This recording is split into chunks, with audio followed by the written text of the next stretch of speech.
The silence in an empty office is a special kind of loud.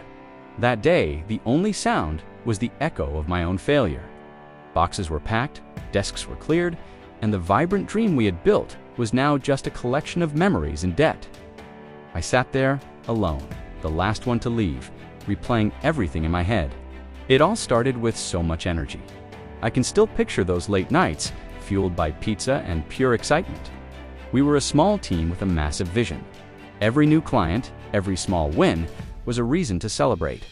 We felt like we were on top of the world, building something that truly mattered. Our brainstorming sessions were electric, ideas flying around the room, each one more ambitious than the last.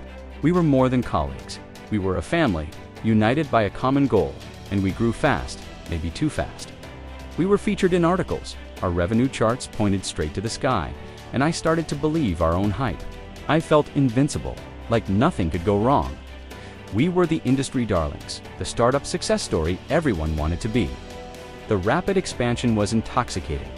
We hired more people, moved into a bigger office, and took on bigger risks, confident that our momentum was unstoppable.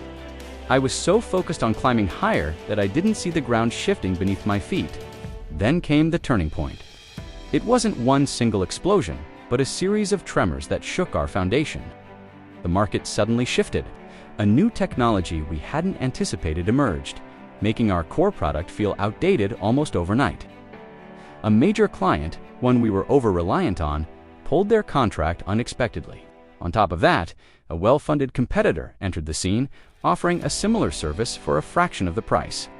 My sense of invincibility evaporated, replaced by a cold, creeping dread. We tried to pivot.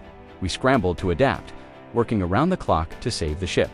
But we were bleeding money, and morale was plummeting. The long hours weren't filled with excitement anymore. They were filled with desperation. I made some tough calls, laying off people who had become my friends. Each decision felt like a small surrender. The camaraderie that once defined us was strained by stress and uncertainty. Finally, staring at the numbers that just wouldn't add up, I had to make the hardest decision of my life, to shut it all down. Telling the team, the people who had poured their hearts into this with me, was the most painful thing I've ever had to do. After the dust settled, I didn't rush into anything. For weeks, I just reflected. I walked through every decision, every assumption, every mistake. I was brutal with myself. Why didn't I diversify our client base? Why was I so arrogant that I ignored the whispers of new technology? Why didn't I manage our cash flow more conservatively? I filled notebooks with analysis, deconstructing my own failure piece by piece. It was a painful process, like watching a replay of a car crash in slow motion, knowing I was the one behind the wheel. But somewhere in that painful self-editing, a shift happened. The sting of failure began to fade, replaced by a strange sense of clarity. I started to see the experience not as a final verdict on my abilities, but as the most expensive and intensive business school I could have ever attended. This wasn't the end of my story. It was a crucial, gut-wrenching, but necessary chapter. The lessons were everywhere. I learned that hubris is the enemy of sustainability. I learned that financial discipline isn't a suggestion, it's the bedrock of any healthy business. I learned that leadership isn't about having all the answers, but about building a culture of transparency and resilience, especially when things go wrong. I finally understood that true strength isn't about never falling, it's about how you get back up. I started reaching out. I swallowed my pride and began talking to other entrepreneurs, not to ask for a job, but to share my story. I was shocked by how many of them had similar stories of their own. They didn't see me as a failure. They saw me as someone who had been in the trenches and survived. They shared their own hard-won wisdom, offered new perspectives, and reminded me that I wasn't alone. These conversations were my lifeline.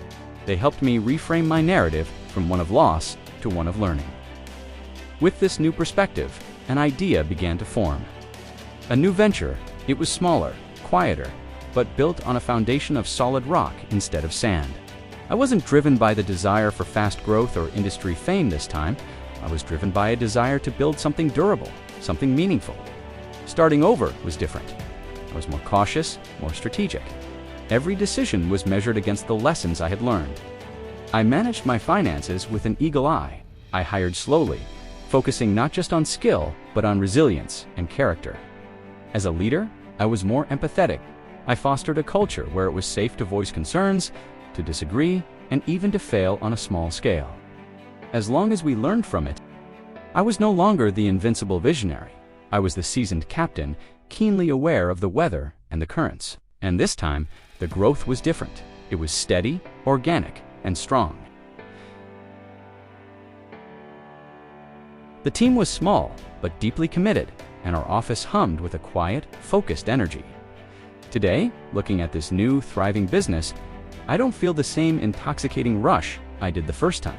Instead, I feel a deep sense of quiet confidence and profound gratitude. Gratitude not just for this second chance, but for the failure that made it possible.